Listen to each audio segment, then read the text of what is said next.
దేవునికి స్తోత్రం. దేవునామానికి మహిమ కలుగునుగాక. ఆమేన్. సో అందరం ఒకసారి బిగ్గరగా దేవుని స్తోత్రం చెబుదాం. హల్లెలూయా. మంచిదండి. సో కూడి వచ్చిన దేవుని బిడ్డలైన మీ అందరికీ నా హృదయపూర్వకమైన వందనాలు. మీ అందరికీ, అలాగే ఈ వీడియోను చూస్తున్న వారికి కూడా నా హృదయపూర్వకమైన వందనాలు. క్షేమాభివృద్ధి అది ప్రతి విశ్వాసికి ఎంతైనా అవసరము. కాబట్టి ఈ క్షేమాభివృద్ధి కూడికలలో దేవుడు మీ అందరికీ క్షేమాభివృద్ధి కలుగు చేయనుగాక. ఆమేన్. మన తండ్రి నుండి ప్రభు అయిన యేసుక్రీస్తు నుండి కృపయు సమాధానములు మీ అందరికీ కలుగునుగాక. ఆమేన్. మంచిది ప్రియులారా, ఒక చిన్న మాట మనం చదువుకోబోతా ఉన్నాం. సో జాగ్రత్తగా వినండి. ప్రభు ప్రతి ఒక్కరిని దర్శించబోతా ఉన్నాడు. నిర్గమాకాండము 20వ అధ్యాయము 23-24 వచనాల భాగాన్ని మనం మూలవాక్యంగా చదువుకోబోతా ఉన్నాం. Book of Exodus chapter 20 in verse 23 and 24. నిర్గమాకాండము, ఓకేనా, 23-24 వచనాలు చదువుతున్నాను, జాగ్రత్తగా వినండి. మీరు నన్ను కొలుచుచు వెండి దేవతలనైనను బంగారు దేవతలనైనను చేసుకొనకూడదు. మంటి బలిపీఠమును నా కొరకు చేసి దాని మీద నీ దహన బలులను, సమాధాన బలులను, నీ గొర్రెలను, నీ ఎద్దులను అర్పించవలెను. నేను నా నామమును జ్ఞాపకార్థముగా నుంచు ప్రతి స్థలములోనూ నీ యొద్దకు వచ్చి నిన్ను ఆశీర్వదించెదను. దేవునికి స్తోత్రం.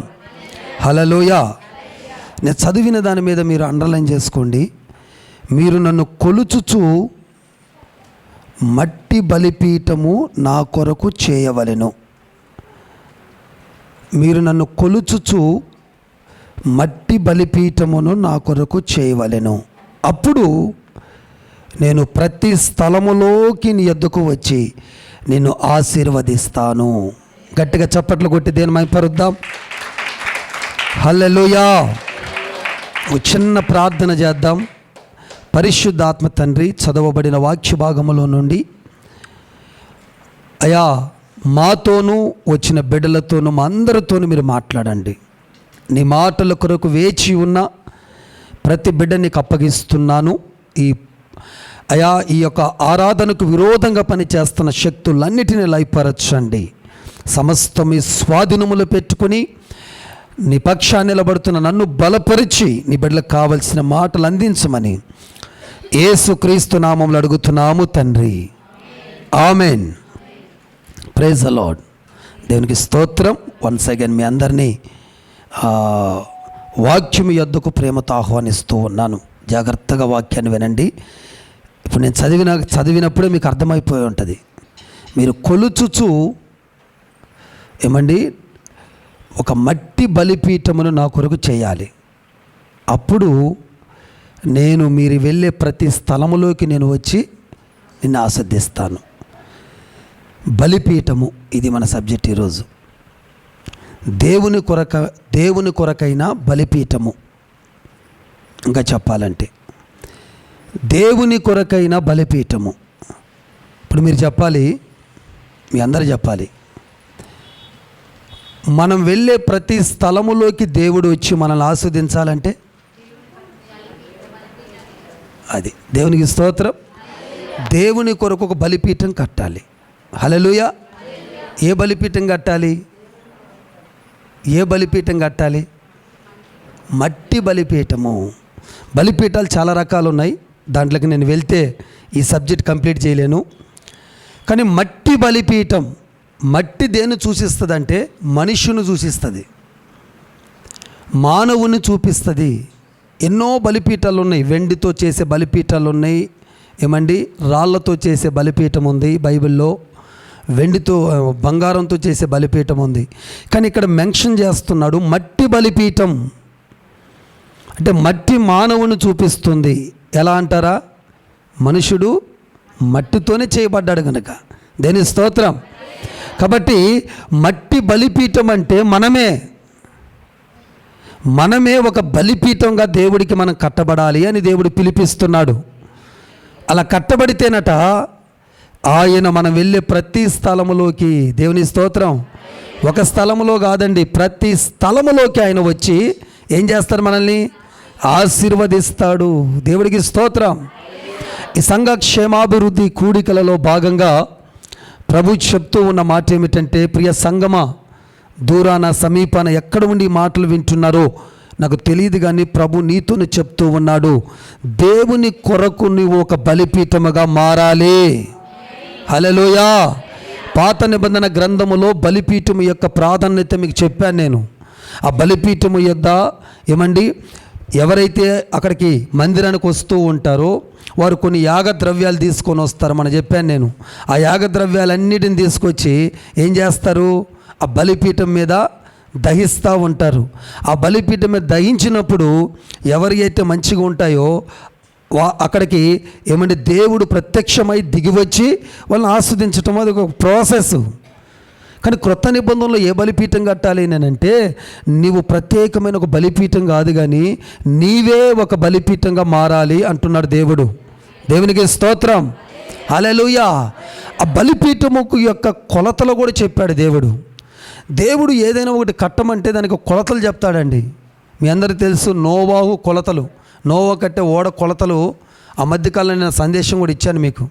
ఆ కొలతల్లో ఉన్న అంతర్యం ఏంటో చెప్పాను మీకు. ఇప్పుడు ఇక్కడ ఒక బలిపీఠాన్ని కట్టమన్నాడు. ఆ బలిపీఠ కొలతలు చెప్పాడు. నిర్గమాకాండం 27 అధ్యాయం 1వ వచనాన్ని మీరు చదివితే అక్కడ బలిపీఠం కొలతలు చెప్పాడు దేవుడు. ఆ తర్వాత 38 అధ్యాయం 1వ వచనాన్ని కూడా నోట్ చేసుకోండి.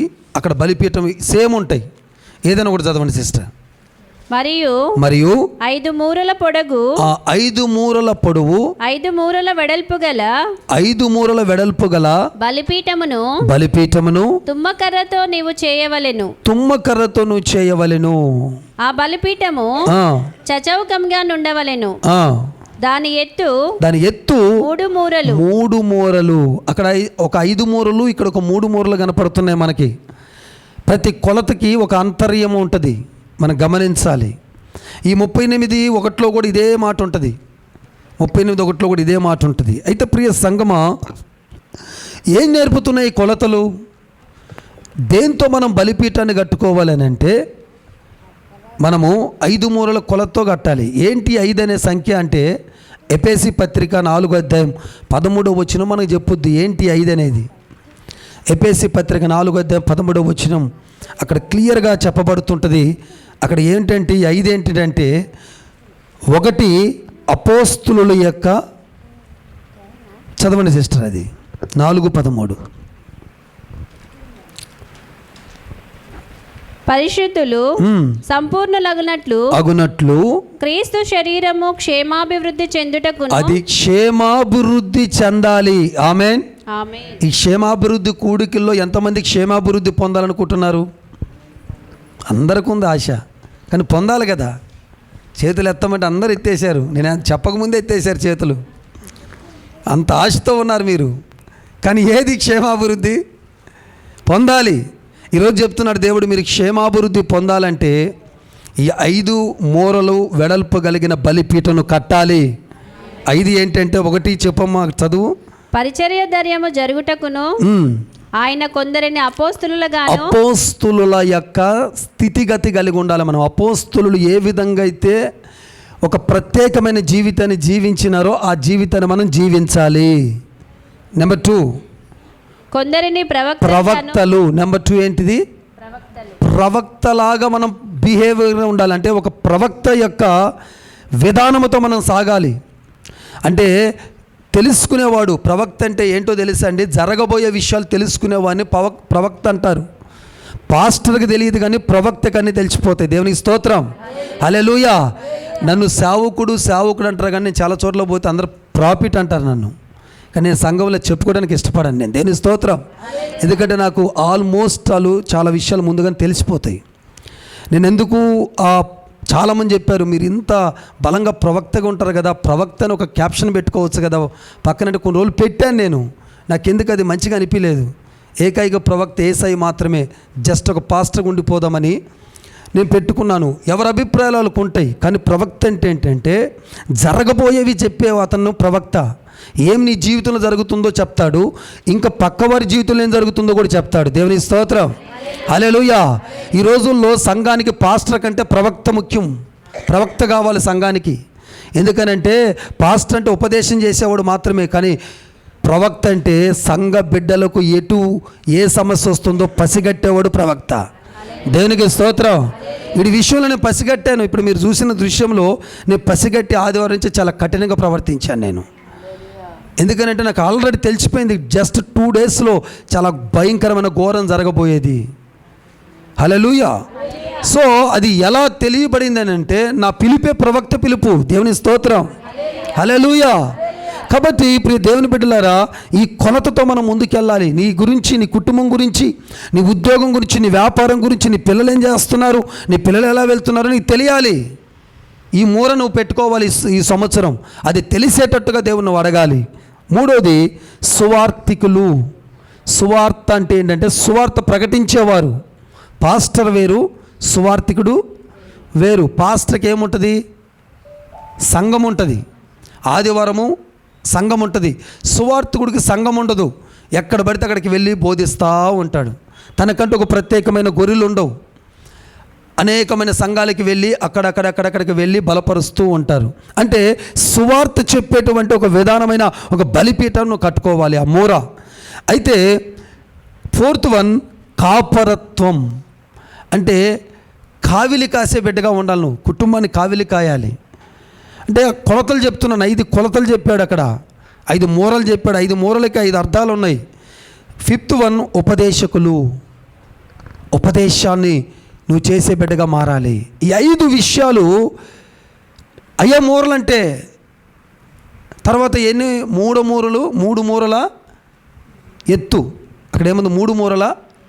ఏంటి 3 మూరలు తెలుసా? తండ్రి, కుమార, పరిశుద్ధాత్మ. అంతే. ప్రతి విశ్వాసి తండ్రిని నమ్మాలి, కుమారుని నమ్మాలి, పరిశుద్ధాత్మ దేవుని నమ్మాలి. ముగ్గురు కాదు కానీ త్రిత్వములో ఏకత్వం కలిగిన వారు వీళ్ళు. దేవునికి స్తోత్రం. ఈ రోజుల్లో దౌర్భాగ్యం ఏంటంటే ఒకరేమో యెహోవా నే దేవుడు, యేసయ్య దేవుడు కాదని ఒకరంటే, ఒకరేమో యేసయ్యే దేవుడు, యెహోవా దేవుడు కాదని ఇంకొకరంటే, ఇంకొంతమంది వచ్చేసేసి అసలు వీళ్ళిద్దరు కాదు పరిశుద్ధాత్మ దేవుడే దేవుడు అని ఇంకొకరంటే. ఆ బోధల్లో దయచేసి పడకండి. చివరి దినాల్లో 7th డేని అడ్డం పెట్టుకొని యెహోవానే దేవుడు అంటా వస్తారు చాలామంది. ఈ రోజులో వింటున్న మనము ఈ ముగ్గురులో ఎవరినో ఒకరిని అంటగట్టే ప్రయత్నం చేస్తారు, కానీ మనం మాత్రము ముగ్గురికి అంటగట్టబడి ఉండాలి. దేవునికి స్తోత్రం. ఇక్కడ ముగ్గురు దేవుళ్ళు కాదు, మళ్ళీ చెప్తున్నాను. త్రిత్వము గురించి ఒకసారి మీకు మంచి బైబిల్ స్టడీలో చెప్తాను నేను. దేవుని స్తోత్రం, హల్లెలూయా.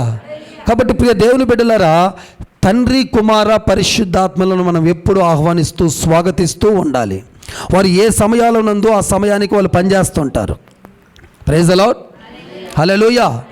ఏ సమయాలందు ఆ సమయానికి వాళ్ళు పనిచేస్తూ ఉంటారు.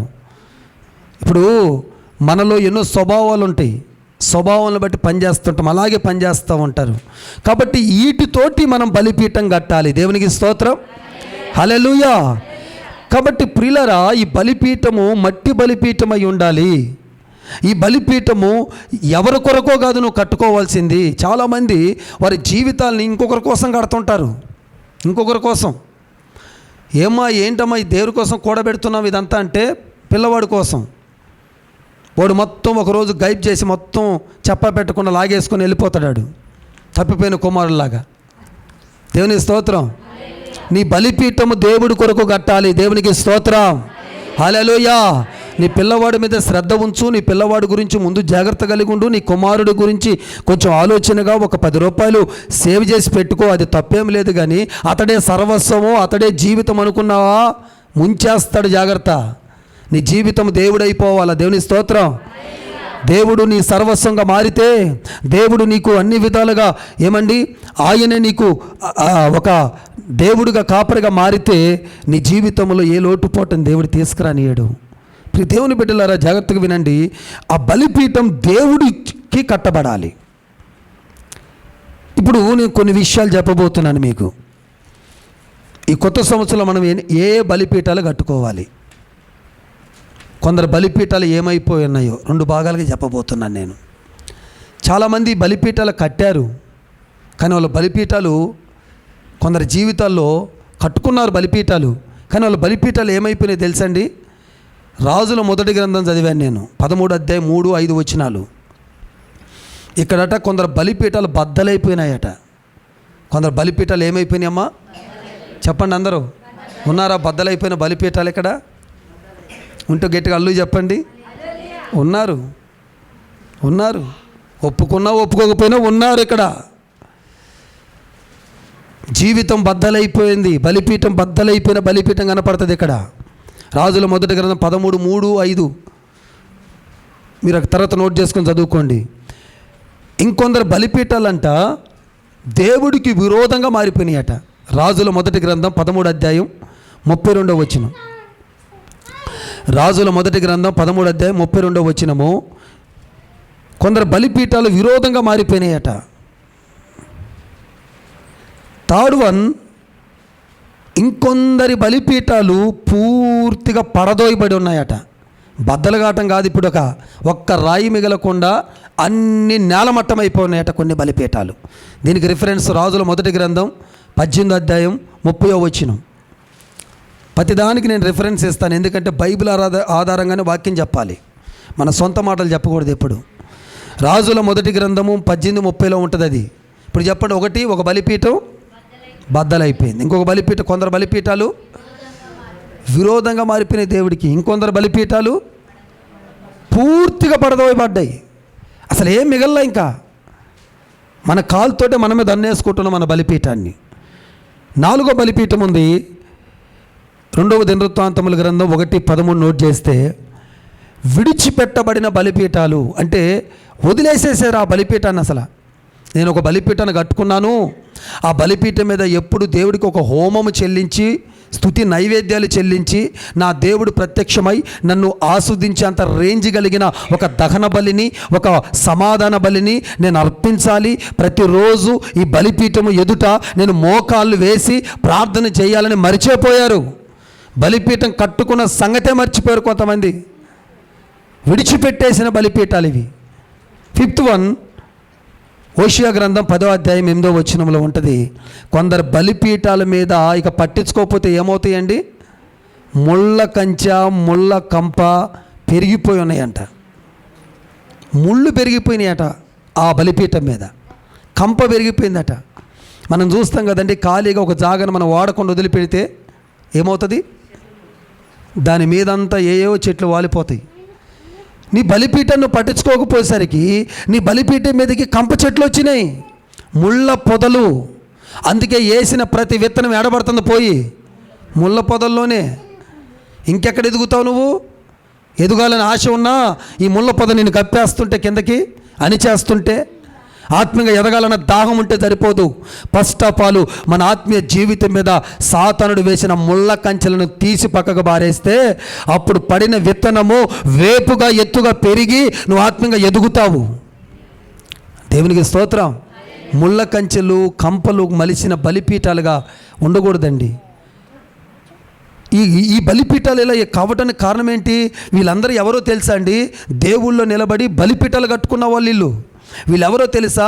అందరిలాగా రోడ్ల మీద తిరిగే వాళ్ళు కాదు, ఒక కమిటెడ్తో దేవుడి మీద ప్రేమతో ఉన్నవాళ్ళు. అయితే అది రాను రాను రాను రాను అది తగ్గిపోయి ఆ బలిపీఠాన్ని నిర్లక్ష్యం చేసి ఆ బలిపీఠము ఆ బలిపీఠం దేవుడికి విరోధంగా మార్చుకొని నష్టాలను, కష్టాలను తెచ్చుకున్నారు. దేవుడికి మహిమ కలుగునుగాక.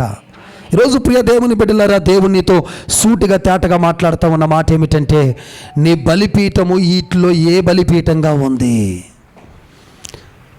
ఏ బలిపీఠంగా మార్చుకున్నావు నీ బలిపీఠాన్ని? ఈ 5 రకాలైన బలిపీఠల్ని మరలా తిరిగి చక్కగా సుందరంగా కట్టడానికి దేవుడు ఈ క్షేమాభివృద్ధి కూడికలు ఏర్పాటు చేశాడు దేవుడు. హల్లెలూయా. నిన్ను తిరిగి మరలా ఏ బలిపీఠముగా నువ్వు ఉన్నావో, ప్రారంభంలో ఏ బలిపీఠముగా దేవుడు ఎదుట ఎప్పుడు నిత్యము మోకాళ్ళు వేసి దేవుడి మీద ప్రేమతో ఎప్పుడు దేవుని వాక్యము కొరకు తహతహలాడే ఒక ఆత్మను కలిగి ఉన్నావో, అదే ఆత్మతో దేవుడు ఈరోజు నిన్ను నింపి ఇక్కడి నుంచి పంపబోతున్నాడు. దేవుని నామానికి మహిమ కలుగునుగాక. ప్రియ సహోదరి, నీ బలిపీఠాన్ని ఒకసారి చెక్ చేయి. ఈ 5లో ఏ బలిపీఠంగా ఉన్నా నువ్వు మారి ఇక్కడి నుంచి వెళ్ళాలి. ఈరోజు ఇదే నువ్వు టార్గెట్గా పెట్టుకో, ఇదే నీ గురిగా పెట్టుకో. కాబట్టి ఈ 5 రకాల బలిపీఠాలుగా ఉండక ఇక నుంచి మన దేవుడు కొరకు మనం ఏ బలిపీఠాన్ని కట్టుకోవటానికి ఇష్టపడాలి, మనం కట్టుకోవాలని ఇష్టపడిన ఏ బలిపీఠాన్ని దేవుడు కూడా సహకారిగా మారి ఏ బలిపీఠంగా మారుస్తాడో ఒక 5 లేక 6 బలిపీఠాల గురించి మీతో మాట్లాడి నేను ఆ వాక్యాన్ని ముగిచ్చేస్తాను. నెంబర్ 1 బలిపీఠము, మొదటి బలిపీఠం ప్రార్థన బలిపీఠం.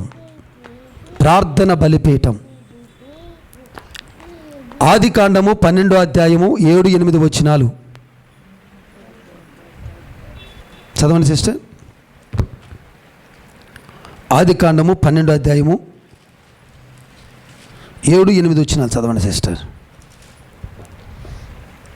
యెహోవా అబ్రహామునకు ప్రత్యక్షమై నీ సంతానమునకు ఈ దేశం ఇచ్చేదనని చెప్పగా అతడు తనకు ప్రత్యక్షమైన యెహోవాకు ఒక బలిపీఠమును కట్టెను. ఒక బలిపీఠం కట్టాడు. బాగా వినాలి. అక్కడి నుండి అతడు బయలుదేరి బేతేలుకు తూర్పుననున్న కొండకు చేరి పడమటనున్న బేతేలునకు తూర్పుననున్న హాయికిని మధ్యను గుడారము వేసి అక్కడ యెహోవాకు బలిపీఠమును కట్టి యెహోవా నామమున ప్రార్థన చేసెను. గట్టిగా చప్పట్లు కొట్టి పరుద్దాం. ఏ బలిపీఠం మీద అందరూ చెప్పండి. అది ప్రార్థన బలిపీఠాన్ని కట్టాడు. అక్కడ దేవునికి మహిమ కలుగునుగాక. నేను క్షేమాభివృద్ధి పొందాలని నోటితో చెప్పటమో చెయ్యెత్తితే జరగదు. కట్టాల్సిన బలిపీఠమును నువ్వు కట్టాలి. దేవునికి స్తోత్రం. కట్టవలసిన బలిపీఠమును నువ్వు కట్టాలి. నువ్వు బలిపీఠాన్ని, ఈ ప్రార్థన బలిపీఠాన్ని కనుక నువ్వు కట్టుకోకపోతే చాలా నష్టపోతావు సహోదరి. నువ్వు ఈ బలిపీఠం ఏ ఇంట్లో ఉండదో అక్కడ దెయ్యపు పరిపాలిస్తుంటుంది. ప్రార్థన లేని చోట ఇంకేముంటుంది? దెయ్యమే ఉంటుంది. ప్రార్థన ఉన్న చోట దేవుడు ఉంటాడు, ప్రార్థన లేని చోట దెయ్యం ఉంటుంది. నీ ఇంట్లో ప్రార్థన ఉందా? నీ ఇంట్లో రెగ్యులర్గా ప్రతిరోజు మానక ప్రార్థన చేస్తున్నావా? నీతోనే పరిశుద్ధాత్మ దేవుడు మాట్లాడుతున్నాడు. లేదంటే ఆ పని కొరకు, ఈ పని కొరకు, ఆమెది ఇస్తుంది, ఈమెది ఇస్తుందని పరిగెత్తుతున్నావా? ఎంతకాలం ఇస్తుందండి వాళ్ళు? నీ ఆత్మీయతను నీ కాలు మీద కట్టుకోమని దేవుడు పదే చెప్తున్నాడు. కట్టుకుంటావా? ఇంకా వారి నిమిత్తం వీరి నిమిత్తం పరుగులెత్తి నీ సమయాన్ని వృధాపరుచుకుంటావా?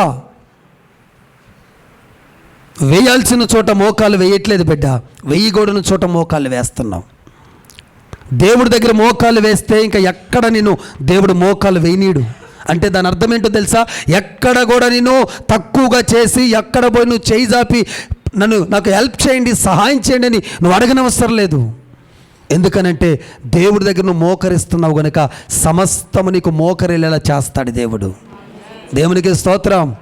ప్రియ బిడ్డ, దేవుడు చెప్తున్నాడు, ఈ ప్రార్థన బలిపీఠము కనుక ఈ సంవత్సరం కట్టకపోతే చాలా నీ జీవితంలో పరిణామాలు జరగబోతున్నాయి. దెబ్బ పడుతుంది నీకు. ఆ దెబ్బను తట్టుకోలేవు. రాబోతున్న రోజుల్లో ఇలాంటి వాళ్ళు చాలామంది లెగబోతున్నారు. నేను చెప్తున్నాను కదా. అందుకే నేను ఎప్పుడు కూడా ఒక దేవుడు నాకు సేవకు పిలిచినప్పుడు నిత్య పోరాటానికి ఓకేనా పాల్కోట అన్నాడు. ఎస్ డాడీ అన్నా నేను. దేవునికి స్తోత్రం. కమిట్మెంట్తో వచ్చాను నేను సేవకి. దేవుడు కూడా నన్ను పక్కా కమిట్మెంట్తో కూర్చోబెట్టాడు. నిత్య పోరాటం ఉండబోతుంది నీ పరిచర్య, ఓకేనా? మరలా అడుగుతున్నాను, ఓకేనా? చాలా ఎదుర్కొంటారు, నిన్ను చంపడానికి ప్రయత్నాలు చేస్తారు, ఓకేనా? ఎస్ డాడీ ఓకేనని చెప్పి వచ్చిన నేను. నా దేవుడితో ఒక అగ్రిమెంట్ రాసి వచ్చిన. దేవునికి స్తోత్రం. హల్లెలూయా. ఎందుకంటే ఈజీగా ఉండదు. ఈజీగా ఉండే పరిచర్య కాదు ఇది. మీరు అనుకున్నంతగా చూసే పరిచర్య వేరు. మీరు చూడని పరిచర్య అండి. ఈ సంవత్సరంలో చూస్తారు నేను ఎంత దేంట్లో పోరాడుతూ ఉంటాననేది. దేనికి స్తోత్రం. హల్లెలూయా. ప్రియ దేవుని బిడ్డలారా, మీరు జాగ్రత్తగా వినండి. ఈ ప్రార్థన బలిపీఠము ఉన్న చోట ఏ శక్తులు పనిచేయవండిగా. అందుకే నీ కుటుంబంలో నువ్వు ప్రార్థన బలిపీఠం కట్టు. ఒకప్పుడు కట్టావు, వదిలిపెట్టేసావు మధ్యలో ఆ ప్రార్థనని. ఒకప్పుడు కుటుంబ ప్రార్థన చేస్తున్నదానివి, ఒకప్పుడు కుటుంబంలో కొద్దిసేపన మోకరించి కన్నీరు గచ్చి ప్రార్థన చేస్తున్నదానివి. ఇప్పుడు ఏది లేదా ప్రార్థన, బద్దలైపోయింది ఆ బలిపీఠం. ఆ బలిపీఠం విరోధంగా దేవుడికి మారిపోయింది, కింద పడదోయబడిపోయింది ఆ బలిపీఠం. నువ్వే తన్నేసుకున్నావు కాలుతో.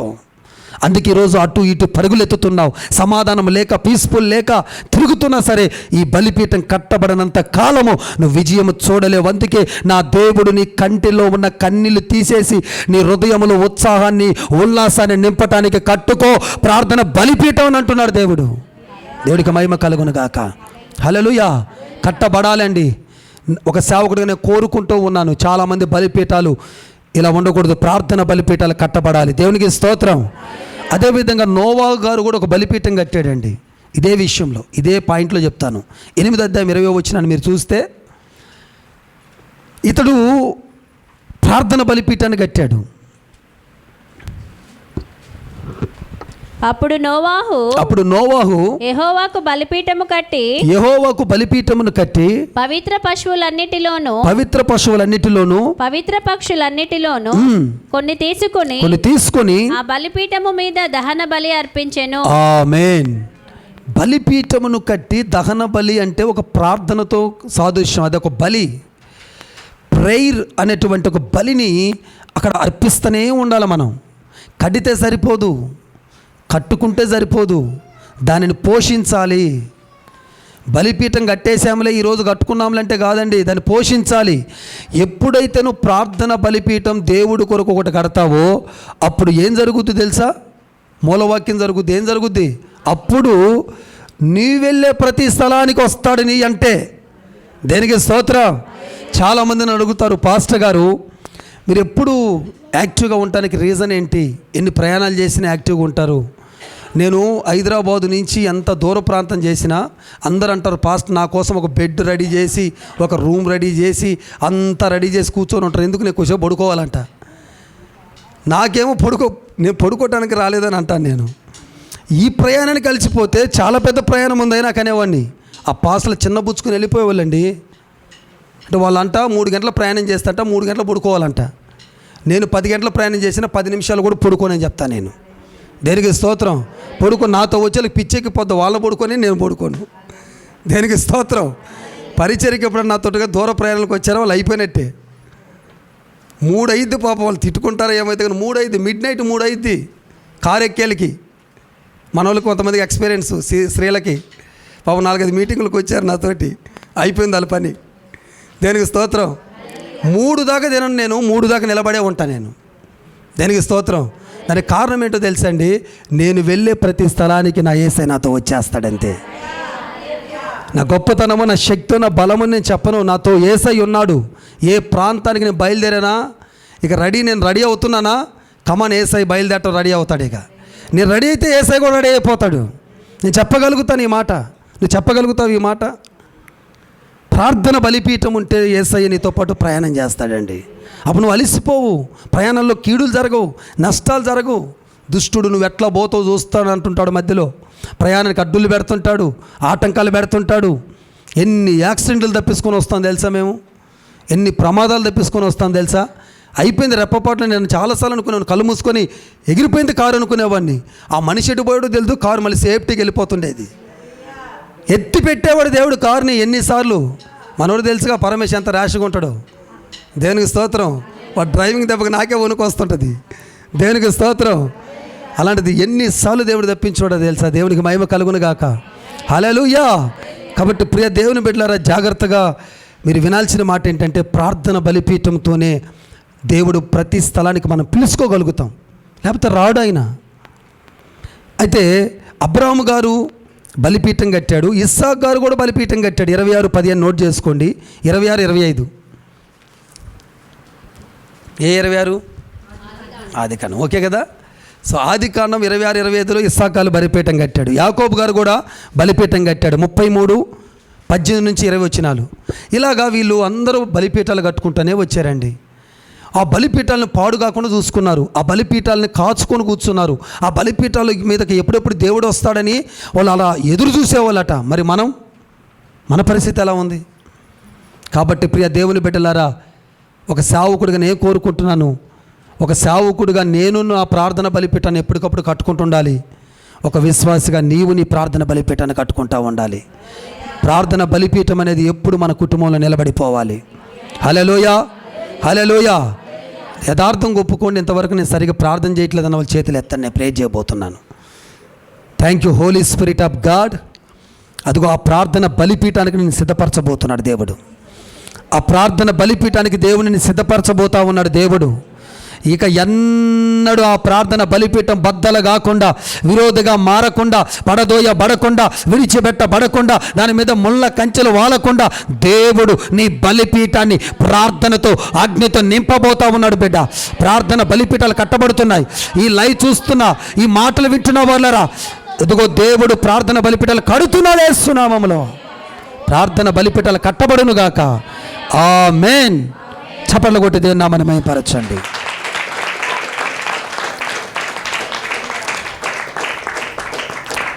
సెకండ్ వన్ పరిశుద్ధ బలిపీఠం. సెకండ్ వన్ పరిశుద్ధ బలిపీఠం. హెబ్రీయులకు రాసిన పత్రిక 13వ అధ్యాయం 10వ వచనం. 10, 11. 10 చదువుదాం, 11 కూడా చదువుదాం. మనకు ఒక బలిపీఠం ఉన్నది. అది మనకి ఒక బలిపీఠం ఉంది. హలో అమ్మా, మనకి ఏముంది? ఒక బలిపీఠం ఉంది. ఏ బలిపీఠం అట? కింద చదువు 11వ వచనం. పరిశుద్ధ వేటి రక్తము పాప పరిహారార్థముగా పరిశుద్ధ స్థలములోనికి ప్రధాన యాజకుని చేత తేబడును. ఆ జంతువుల కళేబరములు శిబిరమునకు వెలుపట దహించబడును. ఆమేన్. అక్కడ రాయబడి ఉంది పరిశుద్ధమైన బలిపీఠం. మనకు ఒక బలిపీఠం ఉందని చెప్పాడు. కింద చెప్తున్నాడు ఏ బలిపీఠం అంటే పరిశుద్ధ బలిపీఠం. అంటే పరిశుద్ధ స్థలములో పరిశుద్ధ బలిపీఠం ఉంటుంది. దేవునికి స్తోత్రం, హల్లెలూయా. ఆ పరిశుద్ధ బలిపీఠము గనుక, బాగా వినండి, పరిశుద్ధ బలిపీఠం గనుక సరిగా లేకపోతే ఇక నువ్వు ఎంతగా నువ్వు ఏ ప్రయత్నాలు చేసినా నువ్వు పరిశుద్ధపరచబడలేవు. చాలామంది జీవితాలలో పరిశుద్ధత అనేది వాళ్ళకి పెద్దగా అయిపోద్ది. పరిశుద్ధంగా ఉంటామా మనము? కొందరు అంటారు వీళ్ళు మాటలు కానీ వీళ్ళు చెప్తారులే కానీ పరిశుద్ధంగా ఉంటామండి మనం. అసలు ఉండనిస్తారండి వీళ్ళు? అంటే ఉండనీరని చెప్పి నువ్వు ఉండవా? మానేస్తావా? ఆ బలిపీఠం లేకపోతే నువ్వు ఎత్తబడవు కదా. ఆ బలిపీఠం లేకపోతే నువ్వు పరలోక రాజ్యంలో ఎంట్రీ లేదుగా నీకు. మరి ఎట్లా? ఆ ఎంట్రీ లేని దానికి ఎందుకు ఈ ప్రయాసలు, ఎందుకు ఈ ప్రార్థన కూడికలు? ఎందుకంటే ప్రతిరోజు ఈ విధంగా మనం కూర్చొని దేవుడి వాక్యాన్ని, దేవుని మాటలు వినాలి. ఎందుకు రోజు ప్రార్థన చేయాలి? ఎందుకు ఈ ఉపవాస కూడికలు అని అంటే దేవుని రాజ్యంలో ఒక మంచి స్థానం కోసమేనండి ఈ ప్రాకులాట. దేని స్తోత్రం. ఒక టైంపాస్కి రాలా మనము. దేవుళ్ళు పరలోక రాజ్యం అనేది చాలా విశాలమైంది. అందులో ఏదో ఒక మూలన పడే కంటే దేవుడు కనుసాగిల్లో ఉండే జాగాలో పడాలి మనం. దేనికి స్తోత్రం. ఆ పెద్ద దాంట్లో ఏదో ఒక మూలన చేరాలనుకుంటే బాప్టిజం తీసుకొని అంతో ఇంతో ఆదివారం మందిరానికి వచ్చి అంతో ఇంతో చిన్న ప్రార్థన చేసుకుంటూ ఉంటే ఏడొక్కడ ఒక మూలన ఇసిరేస్తాను నిన్ను. అలా ఉండటానికి కాదు మన భక్తి ఉండాల్సింది. ప్రతి నిత్యము యేసయ్య ముఖం చూసుకుంటూ బ్రతికేటువంటి రోజుల్లోకి అటువంటి పరలోక రాజ్యానికి మనం ప్రవేశించాలి. అటువంటి స్థలానికి మనం ప్రవేశించాలి. అందుకే పరిశుద్ధ బలిపీఠాలు కట్టండి. పరిశుద్ధంగా మీ ఆలోచనలు మార్చండి. పరిశుద్ధంగా మీ ప్రవర్తన మార్చండి. మీ నోటిని, మీ యొక్క నాలుకను పరిశుద్ధపరచమని అడగండి. ఏది పడితే అది మాట్లాడకు, ఏది పడితే అది ఆలోచించకు. ఆలోచన వచ్చిన వెంటనే పరిశుద్ధ బలిపీఠము ఒకటి కట్టబడిందని గుర్తు చేసుకొని ఆ పరిశుద్ధ బలిపీఠమును గురించి నువ్వు ఆలోచిస్తుండు. నా దేవుడు నీ ఆలోచనని, తలంపులను పరిశుద్ధపరిచేస్తాడంతే. హల్లెలూయా. ఆలోచనలు, ఆ తలంపులని పరిశుద్ధపరచబడి ఒక పవిత్రమైన, ఒక పరిశుద్ధమైన బలిపీఠాన్ని కట్టుకోమని పరిశుద్ధాత్మ దేవుడు చెప్తున్నాడు. ఈ బలిపీఠం ఎవరి కోసమో కాదు మనం కట్టాల్సింది, దేవుడు కొరకు కట్టుకోవాలి. దేవునికి స్తోత్రం, హల్లెలూయా. కాబట్టి ప్రియ దేవుని బిడ్డలారా, ఆయన ఏమండి మనల్ని పరిశుద్ధపరచాలని 12 ఆయన మనల్ని పరిశుద్ధపరచాలని యేసు కూడా తన రక్తము చేత ప్రజలను పరిశుద్ధపరచుటకై గవిని వెలుపుట శ్రమ నొందాడు. యేసయ్య ఎందుకు శ్రమ పడ్డాడండి? అమ్మా, యేసయ్య ఎందుకు శ్రమ పడ్డాడు? మనల్ని పరిశుద్ధపరచడానికి. కరెక్ట్గా చెప్పాలి ఆన్సర్లు మీరు. మనసు ఇక్కడ పెట్టాలి. ఇంకా మీరు దేవుని స్తోత్రం,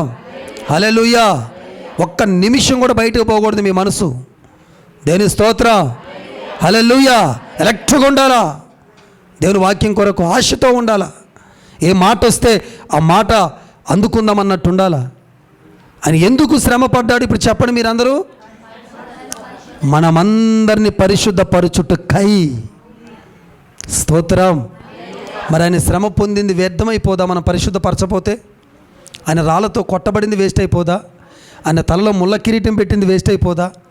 ఏమండి, 1కి 40కి 1 తక్కువైన కొరడా దెబ్బలు తింది అది వేస్ట్ అయిపోదా? ఇవన్నీ వేస్ట్ చేయటానికి మనం దేవుని నమ్ముకుంది. ఇవన్నీ వేస్ట్ చేయకుండా ఆయన ఖ్యాతిని, ఆయన కీర్తిని, ఆయన త్యాగాన్ని వివరించడానికి కదా. దేవునికి స్తోత్రం. అసలే మనం కలవరి త్యాగ మినిస్ట్రీస్లో ఉన్నాం. మరింతగా త్యాగాన్ని ప్రకటించేవారిగా ఉండాలి మనం. దేవునికి స్తోత్రం. హల్లెలూయా. త్యాగం చేయాలి. అవసరమైతే మనం త్యాగం చేస్తూ అని త్యాగాన్ని వివరిస్తుండాలా. అన్నీ కావాలంటే కాదు. దేవునికి స్తోత్రం. హల్లెలూయా. కాబట్టి ప్రియులరా, పరిశుద్ధమైన బలిపీఠం ఉండాలి. థర్డ్ వన్, సమర్పణ బలిపీఠం. యాకోబు పత్రిక 2వ అధ్యాయం 21వ వచనం. సమర్పణ బలిపీఠం. ముగింపులోకి వస్తున్నాను. వ్యర్థుడా, క్రియలు లేని విశ్వాసము నిష్ఫలమైనదని తెలుసుకొనగోరుచున్నావా? మన పితరుడైన అబ్రహాము తన కుమారుడైన ఇస్సాకుకు బలిపీఠము మీద అర్పించినప్పుడు, అది బలిపీఠం మీద అర్పించినప్పుడు లేక సమర్పించినప్పుడు, ఇది సమర్పణ బలిపీఠం. ఏమండి, మీరు ఆలోచన చేయండి. ఇస్సాకు గారిని దేవుడికి అబ్రహాం గారు ఏం చేస్తున్నాడు? సమర్పిస్తున్నాడు. అక్కడ కట్టాడు బలిపీఠం పోయి. ఆ బలిపీఠం పేరంటే సమర్పణ బలిపీఠం. ఈ బలిపీఠాలు లేవు సంఘాల్లో. చాలామందికి సమర్పించుకునే తత్వం లేదు, అర్పగించుకునే తత్వం లేదు. సజీవ యాగంగా రోమపత్రికలో ఉంటుంది కదా 12వ అధ్యాయము. ఏముంటుంది? సజీవ యాగముగానికి సమర్పించుకునుడి అని ఉంటుంది. అలా సమర్పించుకోవటం వల్ల అంట కింద మాట చెప్తాడు, మీ మనస్సు మారి నూతనమవుతుంది, దానివల్ల మీరందరూ రూపాంతరం పొందుతారు. మీరు వాక్యాలు నోటెట్లేవు, మీకు బైబిల్ చదవట్లే. మీరు బైబిల్ చదవండి, స్టార్ట్ చేయండి. బైబిల్ బాగా బైబిల్ మీద కుస్తీలు పట్టండి. దేని స్తోత్రం. వాక్యం చదవకపోతే వేస్టే, నువ్వు ఎంత చదువుకున్నా వేస్టే. దేని స్తోత్రం. హల్లెలూయా. ఇంత సింపుల్ చెప్పపోతే ఎట్లా? మనసు మారి చెప్పండి నూతనం అవుతుంది, తద్వారా రూపాంతరం పొందుతాం మనం. ఈ 3 విషయాలు దేంట్లో జరుగుతాయి? సమర్పణలో జరుగుతాయి. ఇంకా 2వ పాయింట్ నుంచి రాలా మీరు. దేవునికి స్తోత్రం. హల్లెలూయా. 3వ పాయింట్కి వచ్చేసాం మనం. సమర్పణ బలిపీఠం. సమర్పణలో మన మనసు మారద్ది, సమర్పణలో మనం నూతనపరచబడతాం, సమర్పణలో మన రూపాంతరం పొందుతాం. దాని స్తోత్రం. ఇవి జరగకపోతే నువ్వు సమర్పించుకున్న దానివి కాదు. నువ్వు ఆదివారం దేవుడికి సమర్పించుకుంటాం, సోమవారం ఇంకొకరు సమర్పించుకుంటాం, లేకపోతే ఇంకొకరు సమర్పించుకుంటాం. ఇంతే. ఒకే మనుషుడి కంట భార్య ఎలా అయితే తన భర్తకి తను ఎలా అయితే ఒకే పురుషుడికి తను ఎలా సమర్పించుకుంటుందో ఆ విధంగా మన యేసయ్యకి మనము సమర్పించుకొని అలాగే జీవించాలట మనం. హల్లెలూయా. ఆ సమర్పణ లేని బలిపీఠం నువ్వు ఎంత భక్తి చేసినా వృధా అయిపోతుంటుంది. సమర్పణ లేని భక్తిలో దేవుడి శక్తి తెలీదు. సమర్పణ లేని ప్రార్థనలో ఆ ప్రార్థన శక్తిని అనుభవించలేవు నువ్వు. అందుకే భక్తి కాదు కావాల్సింది, భక్తితో పాటు శక్తి కలిగిన క్రైస్తవులు కావాలి ఈ దినాలలో దేవుడికి. దేనికి స్తోత్రం. హల్లెలూయా. కాబట్టి ప్రియులారా, సమర్పణ బలిపీఠం అనేది నీ జీవితానికి ఇది చాలా అవసరమైనది.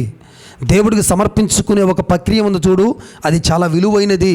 అందుకే ఈ నూతన సంవత్సరంలో నా దేవుడు చెప్తా ఉన్నాడు, మిమ్మల్ని మీరే దేవుడికి సజీవ యాగముగా సమర్పించుకో. దానికి స్తోత్రం. దేవుడు సమర్పించుకుని బ్రతుకు బిడ్డ, దేవుడు లెక్కలేనన్ని కార్యాలు చేస్తాడు. ఏమండి, అక్కడే అద్భుతం చేశాడు. ఎప్పుడైతే సమర్పణ బలిపీఠం కట్టినాడో అంతకుముందు దాకా కంటికి కనపడనటువంటి ఒక పొట్టేలు కళ్ళ ముందుకు తీసుకొచ్చి పెట్టాడు దేవుడు. అంటే దాని అర్థం ఏంటో తెలుసా? ఎవరైతే సమర్పణ కలిగి వెళ్తూ ఉంటారో వారికి మరుగు చేయబడినవి వాళ్ళ కళ్ళ ముందుకు తీసుకొచ్చే కార్యక్రమం చేస్తాడు దేవుడు. హల్లెలూయా. మీరు ఈ సంవత్సరం సమర్పించుకుని ఒక సమర్పణ బలిపీఠాన్ని కట్టుకుంటూ వెళ్తుండగా 2023 సంవత్సరం ఏదైతే నీ జీవితంలోకి రాకుండా, ఏవైతే నువ్వు కళ్ళారా చూడకుండా, ఏవైతే నువ్వు నీ చూపుల్లో పడకుండా మరుగు చేయబడ్డాయో అవన్నీ దేవుడు నీ కళ్ళ ముందుకు తీసుకువచ్చి నిన్ను ఆస్వాదించబోతున్నాడు దేవుడు. దేవుని నామానికి స్తోత్రం. హల్లెలూయా. మరుగు చేయబడినవి కళ్ళ ముందుకు వచ్చే ప్రక్రియ ఎప్పుడు జరుగుద్ది? సమర్పణ బలిపీఠం ద్వారా జరుగుద్ది. ఎంతమందికి చూడాలనుంది మరుగు చేయబడినవి? వాక్యం కూడా చెప్పాడు ఒక చోట, తెలుసా మీకు? మరుగు చేయబడి ఉన్న ధననిధిని మీకు ఇస్తాను, రహస్యమందు దాచబడిన ధనమును నీకు ఇచ్చేదని అంటాడు. అదే రహస్యమందున్నవి, దాచబడి ఉన్నవి, సమర్పణలో నుంచి వచ్చేవి ఇవన్నీ. అవి చూడాలి మనము. నేను ఎప్పుడు చెప్తుంటాను కదా, సంఘములో ఉన్న బిడ్డలు మనం ఏం చూడాలంటే కళ్ళకు కనపడేవి కాదు, కంటికి కనపడేవి చూసేటువంటి ఆత్మీయతలోకి రావాలా. మనుషుడు ఆ పక్కోడు చూసిందే నువ్వు చూస్తే ఏమర్థమండి? ఇంతమంది పొలోమని ప్రతిరోజు ఆ పనులన్నీ పక్కకి ఇసిరేసి ఎన్ని పనులున్నా పక్కకు పెట్టి ఎందుకు మందిరంకి వచ్చి కూర్చుంటున్నావు, ఎందుకు వాక్యం వింటున్నావండి? ఆ పక్కోడు చూసిందే నువ్వు చూస్తే ఏమర్థం ఉంటుంది? వాళ్ళ కంటికి కనపడనివి నీకు కనపడుతున్నట్టుగా నువ్వు చెప్పాలి వాళ్ళకి.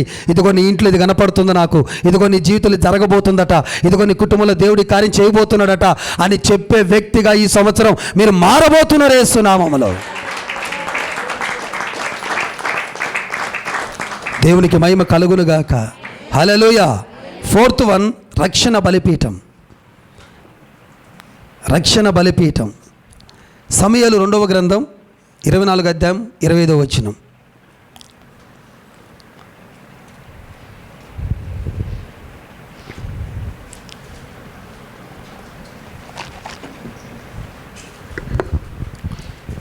రక్షణ బలిపీఠం. సమూయేలు 2వ గ్రంథం 24-20 చదవండమ్మా. అక్కడ దావీదు యెహోవా నామమున ఒక బలిపీఠం కట్టించి దహన బలులను సమాధాన బలులను అర్పించెను. యెహోవా దేశము కొరకు చేయబడిన విజ్ఞాపనలను ఆలకింపగా ఆ తెగులు ఆగి ఇశ్రాయేలీయులను విడిచిపోయెను. ఆమేన్. అక్కడ కార్యం జరిగిందండి. ఇక్కడ కట్టే బలిపీఠం ద్వారా కార్యం జరిగింది. అప్పుడు దాకా ఉన్నటువంటి ఆ దేశంలో ఉన్న తెగులంతా ఆగిపోయింది. అంటే ఆ దేశాన్ని రక్షించాడు. అందుకే దీనికి నేను రక్షణ బలిపీఠం అని పేరు పెట్టా. దేనికి స్తోత్రం. ఆ దేశాన్ని ఏం చేసినాడు? ఎప్పుడు రక్షించబడింది ఆ దేశం? ఆ తెగులు ఎప్పుడు ఆగిపోయింది? బలిపీఠం కట్టిన తర్వాత. బలిపీఠం కట్టక ముందు దాకంట తెగులట ఆ దేశాన్ని పట్టి పీడిస్తుందంట, అనేకులు చంపేస్తుందట. మనకు కూడా వచ్చింది కదా కోవిడ్. ఆ రకమైన తెగులు ఆ దినాల్లోనే వచ్చిందండి. ఇది కొత్తగా వచ్చిన తెగుళ్ళేం కాదు, మనకు కొత్తగా ఉంది కానీ దేవుడికి ఎన్ని పాతయే. దేవునికి స్తోత్రం. ఆ తెగుళ్ళు అనేకులను పట్టున పెట్టుకున్న అనేకులు నాశనం అయిపోతూ ఉంటే ఇట్లా కాదు. దావీదుకి అర్థమైపోయింది, నా బలిపీఠాన్ని నేను పాడు చేసుకున్నాను, ఇక నేను మళ్ళీ తిరిగి నా బలిపీఠాన్ని మళ్ళీ నేను కట్టాలనుకున్నాడు. బలిపీఠాన్ని కట్టి ఆ బలిపీఠం దగ్గర జస్ట్ ఒక 10 minutes ప్రే చేశారంతే. అంతకుముందేమో దేశమంతా ప్రార్థన చేస్తుంది, తెగులాగట్లా. ఎప్పుడైతే బలిపీఠం కట్టారో జస్ట్ 10 నిమిషాలకి అన్ని సంవత్సరాలు అంతమందిని చంపుతున్న తెగులు ఒక్కసారిగా దేశాన్ని విడిచిపెట్టి వెళ్ళిపోయిందట. దేవునికి స్తోత్ర. కట్టుకొని రక్షణ బలిపీఠాన్ని ఇంట్లో రాబోతున్న కాలాల్లో భయంకరమైన తెగులు రాబోతున్నాయి. అది నీ ఇంట్లోకి రాకుండా, నీ ఒంట్లోకి రాకుండా ఉండాలంటే ఈ రక్షణ బలిపీఠం అనేది ఎప్పుడు నువ్వు కట్టుకుంటా ఉండి ప్రార్థన చేస్తూ ఉంటే ఎంత తెగుల్లోకి నువ్వు సేకండ్ ఇచ్చినా సరే నీకు రాదది. కరోనా వాళ్ళకి ఎంతమందిని ముట్టుకొని ఉంటాను. కరోనాలో నేను ఫ్లైట్లలో ఎంత తిరిగి ఉంటాను. కరోనాలో ఏ రాష్ట్రాలు, ఎక్కువ రాష్ట్రాలని కోవిడ్లోనే తిరిగినా నేను. హల్లెలూయా. ఎక్కువ రాష్ట్రాలని కోవిడ్లోనే తిరిగినాను నేను. ఎంతమందిని ముట్టుకొని ఉంటానో, ఎంతమందిని తాకుంటానో. దానికి స్తోత్రం. ఎప్పుడు నా కోవిడ్ వచ్చి ఒక రోజన్నా నేను అలాగ జ్వరం వచ్చి దగ్గొచ్చి కూడా కూర్చోవాలి. ఒకరోజు కూడా బాడీ సుస్థ అయిందే నాకు తెలియదు. కారణం ఏంటో తెలుసా అండి? నాకు తెలుసు నా దేవుడు ఒక రక్షణ బలిపీఠాన్ని కట్టుకొని ఉన్నా. నా దేవుడు 91వ కీర్తనలో చక్కగా చెప్పాడు, ఎంతమంది నీ పక్కన పడిపోతున్నా, ఎంతమంది నీ పక్కన రాలిపోతున్నా అపాయం నీ వద్దకు రాదన్న దేవుడు నా దేవుడు. హల్లెలూయా. ఆ మాటను పట్టుకున్నానంతే. నన్ను ఎంతోమంది బెదిరించారు, కరోనాలో అట్టబోవద్దు ఇట్టబోవద్దని. రక్షణ బలిపీఠం కట్టుకున్నవాడికి భయం ఉండదండి. దేనికి స్తోత్రం. లేని వాడికే భయం ఉంటుంది, అది వస్తుందేమో, ఇది వస్తుందేమో, ఈ రోగం వస్తుందేమో, ఆ రోగం వస్తుందని. రక్షణ బలిపీఠం లేనివాడు భయపడతాడు, కానీ ఉన్నవాడు ఏం భయపడతాడు చెప్పండి. 5th వన్, అగ్ని బలిపీఠం. రాజుల మొదటి గ్రంథం 18వ అధ్యాయం 32, 38, 39 ఈ 3 వచనాలని మీరు నోట్ చేసుకోండి. అక్కడ ఏమండి, ఇది సందర్భము ఎవరి సందర్భం అంటే ఏలియా సందర్భం. అక్కడ ఒక బలిపీఠం కడతాడు. ఆ బలిపీఠం మీద ఏమంటే ఆ సందర్భం అంతా మీకు తెలుసు కదా. 400 మంది బయలు ప్రవక్తలు వచ్చి వాళ్ళ దేవతను ఆరాధించారు, కానీ అగ్ని దిగలేదు. ఒక్కడే ఏలియా ప్రార్థన చేయగా ఏం జరిగిందో తెలుసా? అగ్ని దిగింది. అంటే బలిపీఠం మీదకి అగ్ని దిగింది కనుక నేను దీనికి అగ్ని బలిపీఠం అని పేరు పెట్టా. దేనికి స్తోత్రం. అంటే ఆ బలిపీఠం ఎవరు? బలిపీఠం ఎవరు? అది మీ బుర్ర, నువ్వే. ఇందా చెప్పలే మట్టి బలిపీఠం అని. బుర్ర ఇక్కడ లేదు నీది, మట్టి బుర్ర. మహిమ బుర్రగా మార్చుకోండి ఈ సంవత్సరం అన్నా. దేనికి స్తోత్రం. హల్లెలూయా. ఇందాకే చెప్పలే నేను, మట్టి అంటే ఎవరు? మనమే కదా. మట్టి దేవుడా? మరి దేవుడు అనరు.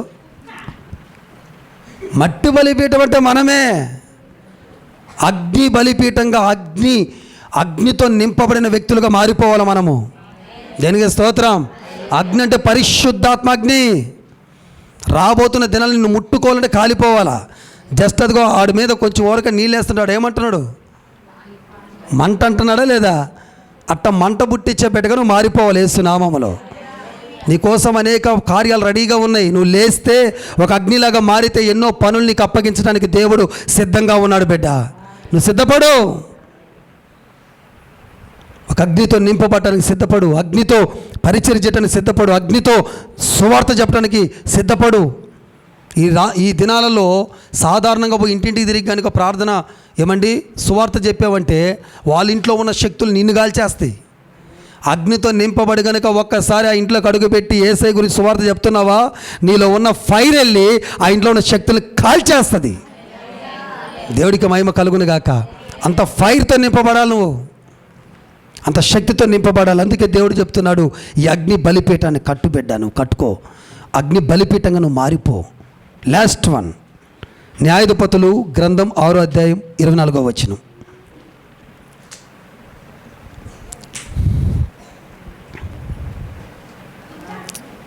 సమాధాన బలిపీఠం. 6th వన్ ఏంటిది? సమాధాన బలిపీఠం. చదువమ్మది, అది ఒకటి చదువు, ఇక ముగిద్దాం. 6:24 Judges chapter 6:24.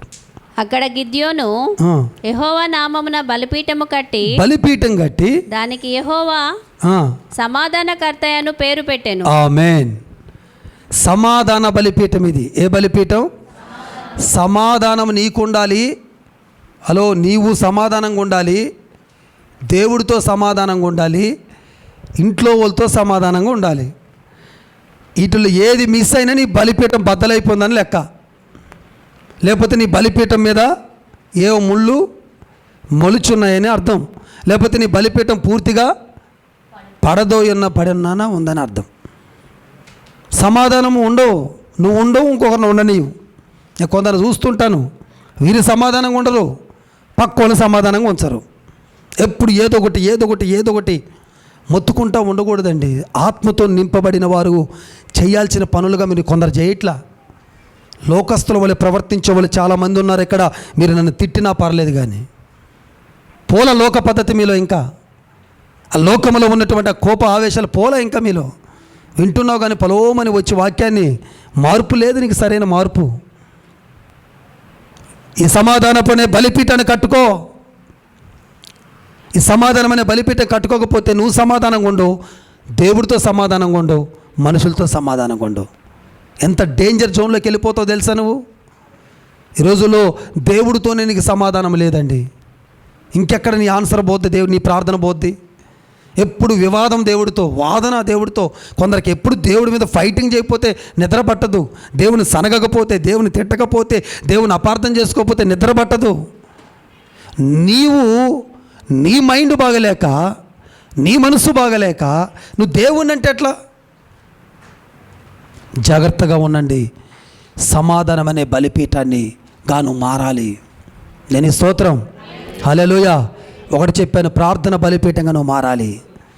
రెండోది చెప్పాను, పరిశుద్ధమైన బలిపీఠంగా నువ్వు మారాలి. మూడో చెప్పాను, సమర్పణ బలిపీఠంగా నువ్వు మారిపోవాలి.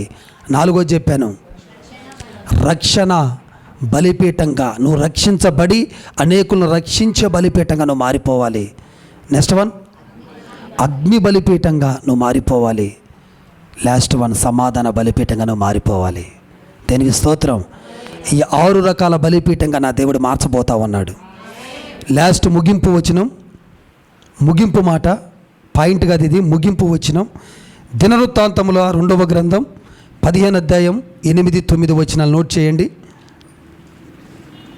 ఇక అద్భుతమైన మాట వాడాడు ఇక్కడ. మరలా అనే కానీ చదవమ్మా. 8-9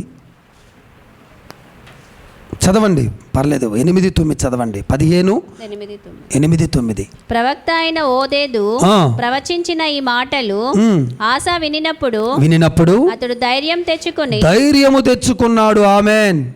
ఇప్పుడు ఈ మాటలైన తర్వాత మీకు ఎంతమంది ధైర్యం వచ్చిందమ్మా? ధైర్యం వచ్చిందా? ధైర్యం తెచ్చుకొని యూదా బెన్యామీనీయుల దేశమంతటి నుండి ఎఫ్రాయిము మన్యములో తాను పట్టుకొనిన పట్టణములో నుండి హేయములైన విగ్రహములన్నింటినీ తీసివేసి యెహోవా మంటపము ఎదుట నుండి యెహోవా బలిపీఠమును మరలా కట్టించి, యెహోవా బలిపీఠాన్ని మరలా కట్టించెను. గట్టిగా చప్పట్లు కొడదామా? ఈ మాట కొరకు నేను చదివించాను. ఒక్కసారి ఆల్రెడీ మీరందరూ బలిపీఠాలు కట్టుకున్నారు. అయితే మీ బలిపీఠాలు ఇందాక చెప్పిన 5 రకాలుగా మారిపోయినాయి. అయితే ఇప్పుడు ఆ బలిపీఠం ఎప్పుడైతే ఈ బలిపీఠాలు ఇవన్నీ చేరినాయో తెలియకుండానే మీలో కొన్ని బలిపీఠాలు సాతానుడు కట్టుకుంటూ వచ్చాడు.